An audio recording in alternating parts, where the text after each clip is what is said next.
All right, thanks for making the Locked On Ole Miss podcast your first listen every day. We are free and available wherever you get your podcast, and we eliminate this Lane Kiffin coverage for Jake Wimberly and the Egg Bowl.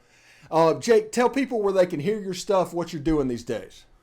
Yeah, obviously on the ever-burning social media platform Twitter at Jake Wim, and of course we're on ESPN 105.9 The Zone in Jackson. If you're in the Jackson metro area, 2/3 of the state, basically central Mississippi, you can get us on the FM dial, 1059.com, or excuse me, 105.9 The Zone, and of course ESPN The Zone 1059.com on the stream. So you can take us anywhere. We do obviously a lot of, like what you guys are doing, a lot of college football. We're fixing to transition to a little basketball, a lot of coaching searches. So we're there. And then of course the podcast, just search Jake Wimberly on the Jake Wimberly Show on Apple iTunes, as we're there as well. So a little bit everywhere. Yeah, and I tell my boss all the time that Locked On needs a Mississippi State host, and because, I think you would be perfect, Jake, but hey, do what you need to do, man. Hey, we can talk about that. We'll talk about that in another meeting. Yeah, seriously. Anyway, let's move on to the game. What are the headlines from the Mississippi State perspective on this game? Finish strong. Do something you haven't done all year, which is play well on the road. I mean, if you look at Mississippi State, they did play okay at Arizona. The second week of the season, but at LSU really kind of, fell off the wagon in the second half. When you look at the Kentucky game, they didn't play good. Alabama, they didn't play good. They just haven't been a good road team this year. And, that's not good for Mississippi State.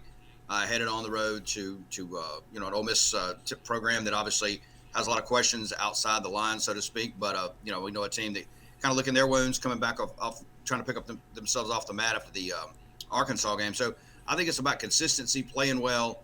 And then, of course, I think when you look at, can Will Rogers continue to get better and better and better? He's going to be back next year. You want to see this offense perform at a high level.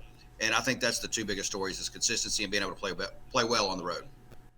Yeah, is there any pressure mounting on Mike Leach over the last 2 years? Is this game taking on some additional importance because this could be 3 in a row?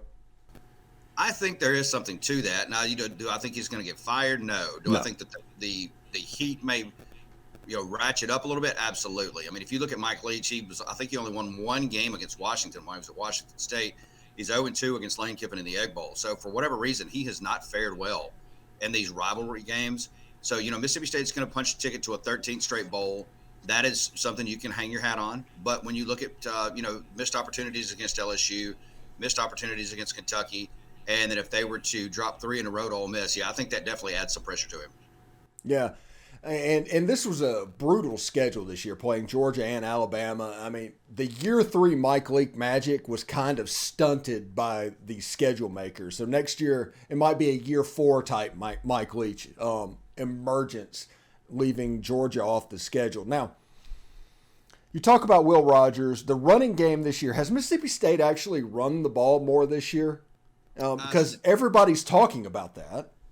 Yeah, statistically, I think if you look, and don't hold me to this, if you look, depending on how they finish this coming up week, they'll be as far as carries for the season, they'll go across what they did last year, but not by a lot. Now, certain games they've dedicated themselves to the run game. So they've got 2 backs that are capable. It depends on down and distance, all that situation type stuff. But Leach, in certain games in certain games he's gone totally away from it. Against Alabama, he went totally away from it. Against Georgia, tried to run the ball a little bit in the first half. So I think it's been more, a product of the week and the opponent.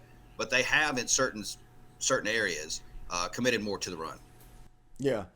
It should be interesting because everybody, that became a storyline for a while with Mike Leach, especially him being like the air raid standard. Other coaches that run the ball more, you kind of get kicked out of that air raid club that Mike Leach is in charge of. Now, what are we missing in this game? What do I need to pay attention to in this game?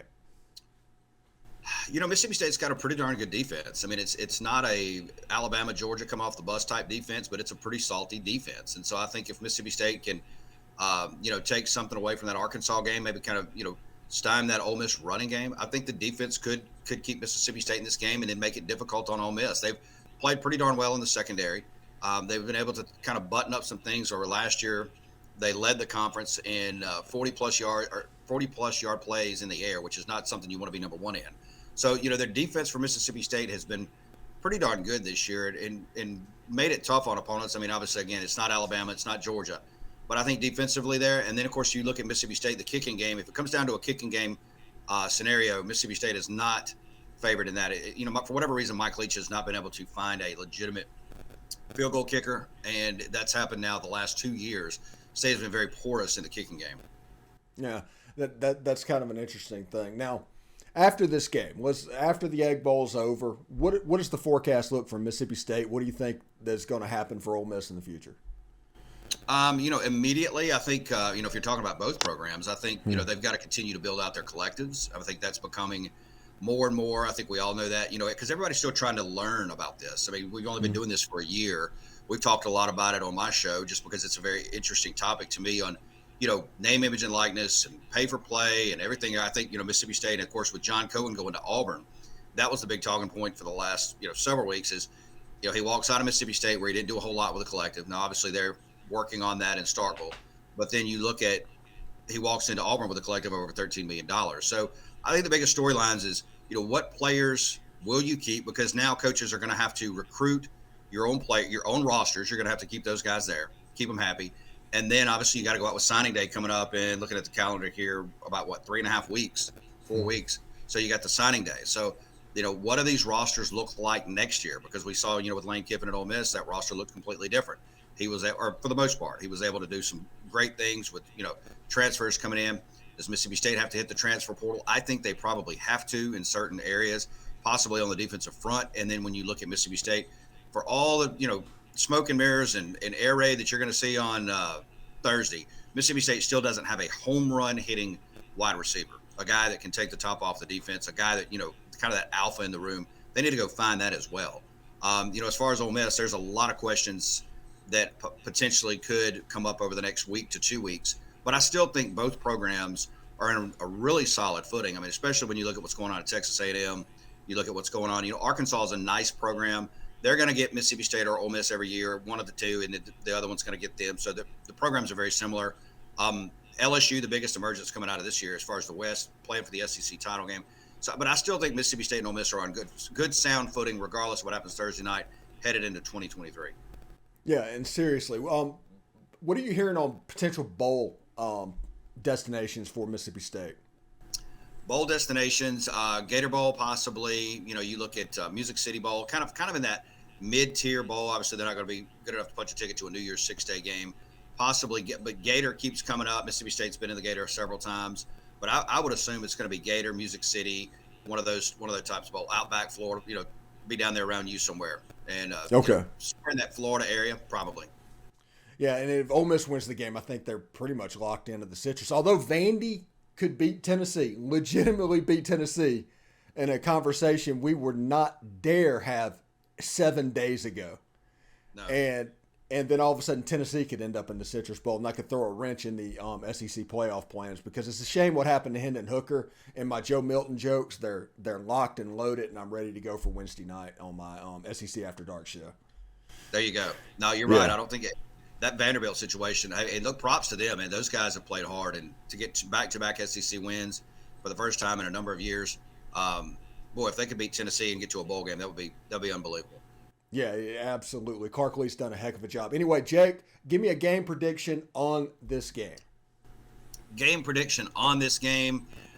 I am going to lean home team on this just a little bit. I like Ole Miss. State could win the ball game, but I like Ole Miss to win a close ball game.